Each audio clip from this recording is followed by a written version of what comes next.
Hello guys, welcome to back my YouTube channel Pinkesh mathematics class. तो आप लोग कैसे हैं? आई होप आप लोग बहुत ही अच्छे और स्वस्थ होंगे। आज हम लोग बहुत दिन बाद मिले हैं क्योंकि चूँकि आप सबों को पता है कि अभी दीपावली और छठ का मौसम चलता है, जिसके कारण हम वीडियो नहीं बना पा रहे थे, इसलिए वीडियो नहीं लेकर के आ पा रहे थे आप लोगों के लिए।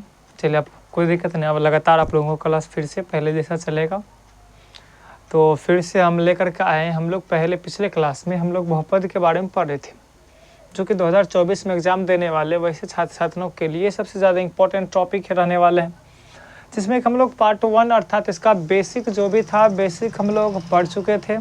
ठीक है, अब हम लोग जो पढ़ने वाले हैं इसका पार्ट 2 अर्थात इसका बेसिक जो था बेसिक हम लोग कहाँ तक पढ़े थे? द्विघात बहुपद तक हम लोग ऑलरेडी पढ़ चुके थे। ठीक है, तो अब हम लोग जो पढ़ने वाले हैं त्रिघात बहुपद के बारे में। किसके बारे में पढ़ने वाले हैं? त्रिघात बहुपद के बारे में। तो सबसे पहली बात इसके बारे में हम लोग जो पढ़ रहे थे द्विघात बहुपद के बारे में क्या पढ़े थे? इसका परिभाषा पढ़े थे। द्विघात बहुपद किसको कहते हैं? द्विघात बहुपद किसे कहते हैं? एक बार रिपीट कर देते हैं हम लोग। ठीक है, उसके बाद फिर त्रिघात बहुपद के बारे में हम लोग अच्छे से पढ़ेंगे। तो चलिए, द्विघात बहुपद किसको बोले थे? बहुपद त्रिघात बहुपद के बारे में क्या पढ़ते हैं? बीज व्यंजकों का वैसा समूह जिसमें घात की अधिकतम संख्या 2 था। बीज व्यंजकों का वैसा समूह जिसमें घात की अधिकतम संख्या कितना था? 2 था, तो उसको हम लोग बोले थे द्विघात बहुपद। अब हम लोग जो पढ़ने वाले क्या पढ़ने वाले? त्रिघात। त्रिघात बहुपद का परिभाषा क्या आ जाएगा? व्यंजकों का वैसा समूह, व्यंजकों का वैसा समूह, क्या बोले? व्यंजकों का वैसा समूह जिसमें व्यंजकों को ऐसा समूह जिसमें घात की अधिकतम संख्या, किसकी? घात की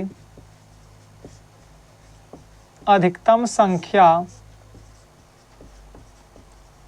अधिकतम संख्या कितनी हो? 3 हो, तो उसे हम लोग क्या कहेंगे? हो तो उसे त्रिघात बहुपद कहते हैं। तो उसे क्या कहेंगे? त्रिघात बहुपद कहते हैं। चलिए एक बार फिर से रिपीट कर लेते हैं हम लोग इसको। किसको कहते हैं? त्रिघात बहुपद क्या बोले? व्यंजकों का वैसा समूह, या बीजीय व्यंजक भी बोल सकते हैं, व्यंजक तथा बीज व्यंजकों का वैसा समूह जिसमें घात की अधिकतम संख्या केवल कितनी हो? 3 हो, तो उसे हम लोग क्या कहेंगे? त्रिघात बहुपद। तो चलिए, तो अब इसमें एक क्वेश्चन आ जाता है, त्रिघात बहुपद में घात की अधिकतम संख्या कितनी होती है? ठीक है, चलिए, तो एक चीज याद रखिएगा, इसमें क्या होती है? घात की संख्या कितना हो जाएगा? 3 हो जाएगा। घात की संख्या कितना हो जाएगा? याद रखिएगा 3। और इसमें कंडीशन क्या बोली थी? घात की संख्या और शून्य दोनों जो होता है एक दूसरे के बराबर होते हैं। दोनों एक दूसरे क्या होते हैं? बराबर होते हैं। ठीक है, चलिए, तो अगर मान लीजिए त्रिघात, घात की संख्या तो पता चल गया 3 होती है। अगर मान लीजिए बोल लेंगे घात में शून्य की संख्या कितना होते हैं? किसकी संख्या? शून्यकों की संख्या। ठीक है, चलिए इसको क्लीन से लिख देते हैं। ये तो घात की संख्या हो गया, अब क्या? शून्यकों की संख्या। याद रखिएगा शून्यकों की संख्या कितनी होती है? 3 होती है, क्योंकि हम पिछले क्लास में हम लोग बताए थे कि हम लोग पढ़े भी थे, घात की संख्या बराबर शून्य की संख्या, अर्थात घात की संख्या जितने भी होगी और शून्य की संख्या दोनों क्या एक दूसरे के बराबर होते हैं। ठीक है, ये हम लोग पहले भी पढ़ चुके हैं। तो चलिए, तो आगे क्या है? तो देखिए शून्य की संख्या, तो आप सोच रहे हो शून्य क्या क्या होता है? द्विघात बहुपद में क्या देखे तुम? द्विघात बहुपद क्या था? एक अल्फा था, दूसरा क्या था? बीटा। अब त्रिघात बहुपद में क्या होगा? तो याद रखिएगा, एक अल्फा होगा, दूसरा बीटा होगा, तीसरा गामा होगा। ठीक है, क्या बोले? Alpha beta gamma. इसको क्या पढ़ते हैं? अल्फा, इसको क्या पढ़ेंगे? बीटा, इसको गामा। फिर से रिपीट कीजिए, इसको alpha beta gamma, alpha beta gamma. Clear? चलिए, अगर मान लीजिए जब शून्य का दिया रहेगा तब, चलिए इससे पहले क्या करते हैं हम लोग? शून्यकों तथा गुणांकों के बीच संबंध ज्ञात कर लेते हैं। ठीक है, क्या बोले? एक टॉपिक आएगा शून्यकों तथा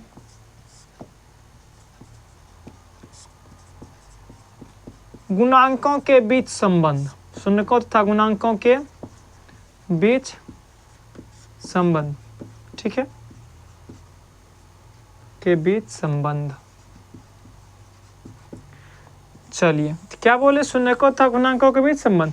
अब सबको पता होगा शून्य क्या होता है, गुणांक क्या होता है, तो जो भी होता है तो आगे देखेंगे। अब देखिए शून्य क्या होता है, अल्फा बीटा गामा, और गुणांक के बारे में हम लोग पिछले टॉपिक में पढ़ चुके हैं, शून्य और गुणांक क्या होते हैं। ठीक है, चलिए तो जब आगे बढ़ेंगे तो हम लोग शून्य का याद देखिए 3 रिलेशन इसमें आएगा, क्योंकि शून्य की संख्या कितना है 3। इससे पहले हम लोग देखे थे, क्या देखे थे, शून्यकों की संख्या तो अल्फा प्लस बीटा था। देखो शून्यकों का योग देखे तो उसके बाद शून्यकों का गुणनफल। ठीक है, तो चलिए अब हम लोग देखने वाले हैं शून्यकों तथा गुणांकों के बीच संबंध। अब क्या होता है, तो पहला हम लोग देखेंगे शून्यकों का योग बराबर, क्या देखेंगे, शून्यकों का योग। शून्यकों का योग बराबर क्या हो जाएगा, -b/a। देखिए शून्यक, अब बात किसमें कर रहे, त्रिघात बहुपद की बात चल रही है ना।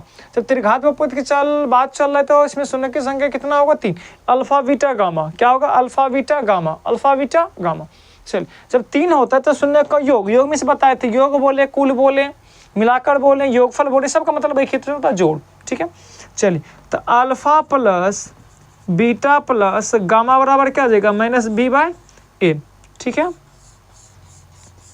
ये होता है alpha plus beta plus gamma बराबर क्या हो जाएगा, -b/a। ये पहला संबंध था। ठीक है, चलिए अब देखिए शून्यकों का योग होगा। अब क्या करेंगे, शून्यकों के गुणनफलों का योग, क्या याद करेंगे, शून्यकों के गुणनफलों का योग। चलिए तो क्या होता है, तो निकालिए, शून्यकों के गुणनफलों का योग, शून्यकों के गुणनफलों का योग। चलिए तो बराबर क्या होता है, तो याद देखिए शून्य के गुणनफलों का योग बराबर होता है c/a, अर्थात अल्फा इंटू बीटा। इसमें कंडीशन क्या होता है, 3 चीज़ होता है, अल्फा बीटा गामा। तो पहले 2 को लो फिर बाद वाला, अर्थात बीटा और gamma, beta into gamma plus gamma into alpha या अल्फा इंटू गामा बराबर क्या हो जाएगा, c/a। ठीक है, देखिए ये चीज़ याद रखने वाला चीज़, अगर याद होगा तो फिर हम लोग जो ऑब्जेक्टिव करेंगे आगे सवाल बनाने में आसानी होगा। चलिए तो अब तीसरा क्या हो जाएगा, शून्यकों का गुणनफल।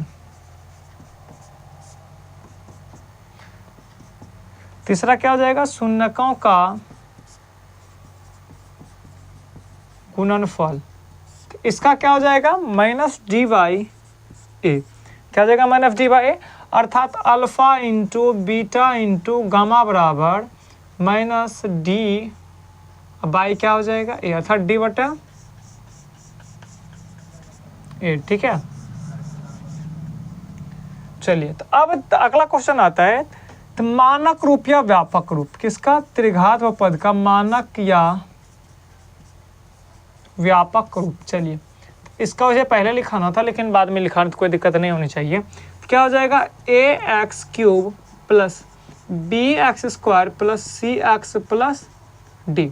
ठीक है, अब देखिए तो अगला क्वेश्चन आएगा, ये तो हम लोग जानेंगे त्रिघात बहुपद के बारे में जो भी जानकारी था। अगर यदि मान लीजिए त्रिघात बहुपद के शून्यकों का योग, शून्यकों के गुणनफलों का योग, ये बाकी सारा का सारे चीज दिया है, तब कैसे करेंगे हम लोग, तो थोड़ी देर बाद हम लोग देखेंगे। ठीक है, चलिए तत्काल के लिए यहाँ आप लोगों का हम लोग जो बेसिक पढ़े थे इस चैप्टर का, जितना भी बेसिक था, जो हम लोगों को जानकारी चाहिए थी, जो कि हम लोगों को जितना जानकारी चाहिए थी कि जो कि हम लोग बोर्ड एग्जाम में जो भी क्वेश्चन आएगा उसको आसानी से हम लोग हल कर लेंगे। ठीक है, चलिए तो अब क्या करते हैं, हम लोग जो भी इम्पोर्टेंट प्रश्न है तो इम्पोर्टेंट प्रश्न की ओर लेकर के चलेंगे।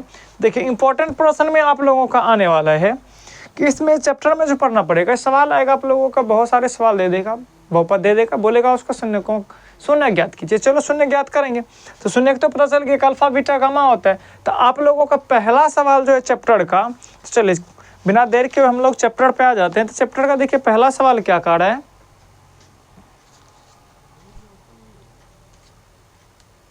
देखिए सवाल क्या कह रहा था, निम्न बहुपदों को शून्य ज्ञात कीजिए और शून्य और गुणांकों के बीच संबंध की सत्यता की जांच कीजिए। ठीक है, चलिए जब जांच करना है तो आसानी से हम लोग कर सकते हैं। अब कैसे कर सकते हैं, सबसे पहली बात तो शून्य निकालने के लिए और गुणनखंड निकालने के लिए आना जरूरी है। ठीक है, चलिए तो क्या दिया गया है, तो याद रखिएगा जो भी सवाल हम लोग बनाने वाले महत्वपूर्ण सवाल होने वाले हैं।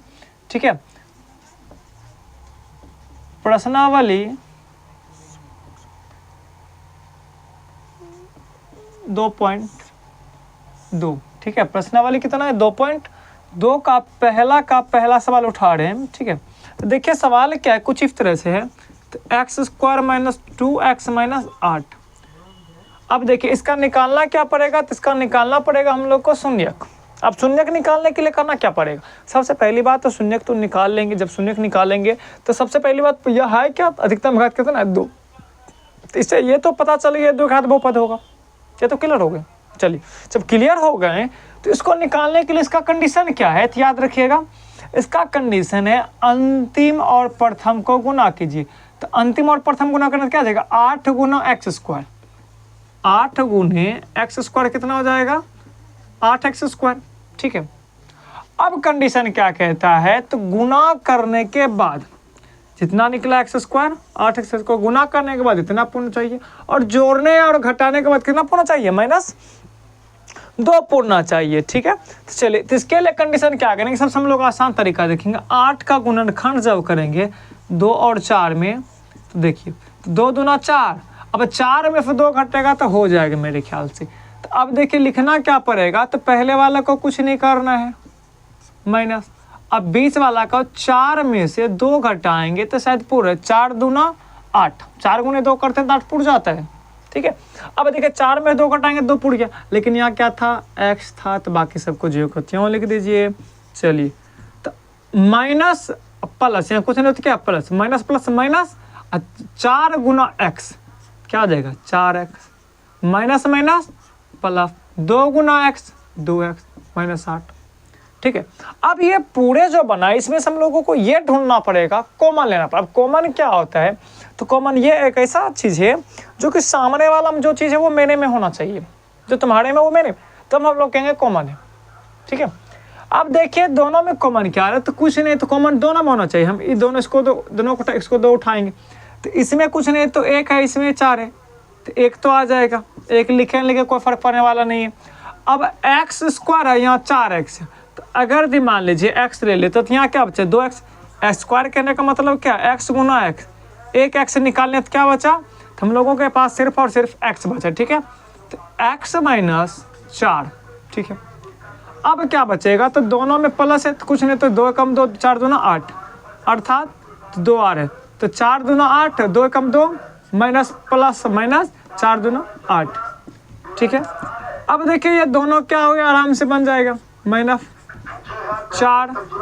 अब एक चीज़ याद रखना है, इसमें सबसे ज़्यादा इम्पॉर्टेंट चीज़ होता है कि ये बीच वाला बराबर होनी चाहिए, जो कि हम लोगों को आसानी से बराबर दिख भी रहा है। अगर बराबर है तो समझ जाना है सवाल जो हम लोग बना रहे हैं 100% सही है।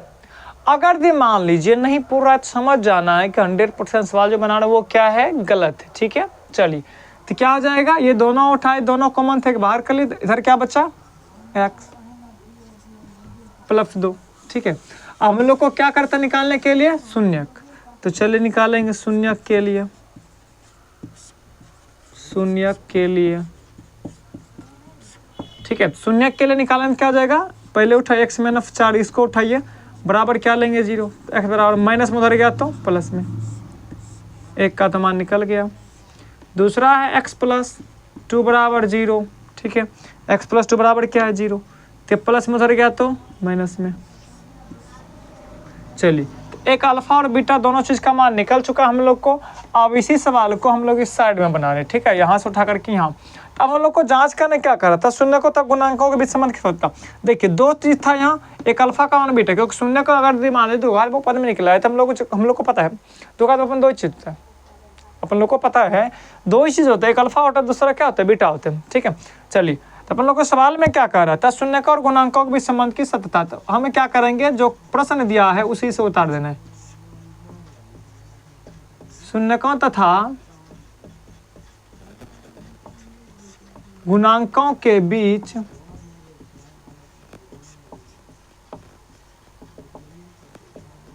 संबंध की सत्यता की जांच।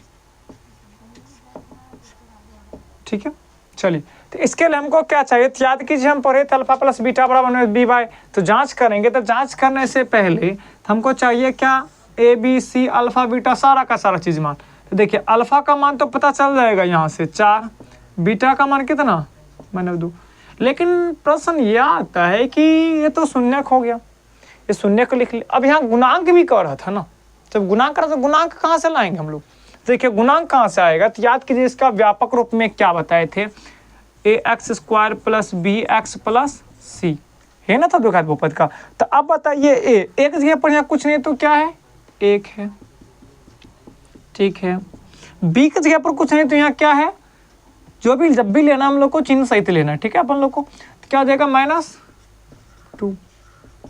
सी का मान कितना ये, चलिए। तो और इसमें संबंध क्या पड़े थे, शून्यकों का योग और दूसरा शून्यकों का गुणनफल। कोई बात नहीं, निकालिए ना, शून्यकों का योग -b/a, अर्थात अल्फ़ा प्लस बीटा बराबर क्या हो जाएगा -b/a। अल्फ़ा का मान कितना है 4 प्लस बीटा का मान -2, -b का मान कितना निकला -2 निकला हुआ है, इसका मान 1 है। चलिए सॉल्यूशन कीजिए, प्लस माइनस -2 माइनस माइनस +2, अर्थात 2 में से 2 घटाएंगे 2, जो कि ये हम लोगों का क्या आ गया, पूर्णतः बराबर आ गया, ठीक है। अब देखिए शून्यकों का योग था, अब इसी को आगे बढ़ाएंगे तो आगे क्या लिखेंगे, शून्यकों का गुणनफल, शून्यकों का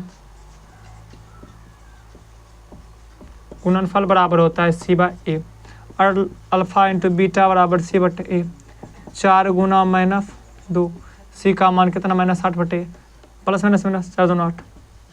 देखिए यही चीज़ हम लोगों को क्या करा था, निकालने के लिए कहा था, दोनों का मान क्या है, बराबर है, ठीक है।